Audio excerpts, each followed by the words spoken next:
In this lesson, we want to explain eraser tool. This tool is used to delete desired part of the photo. As you can see, these are all different pens with the different widths. You can specify the width of the eraser here.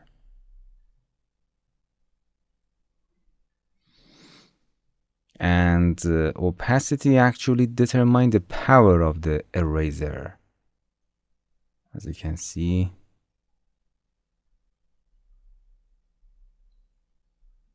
when you delete a part of the photo, the background of the photo turns white because the canvas color is white.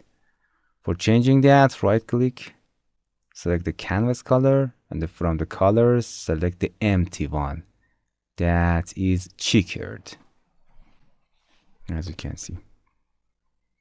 And the anti-aliasing option is to soften these sharp edges. For example, deactivate it and then activate it. And as you can see, the anti-aliasing soften these sharp edges, make work look smoother. Hello my friends, to continue these tutorials on YouTube, subscribe us, like us, and hit the bell icon. And now you will be alerted about all of the amazing videos that we release.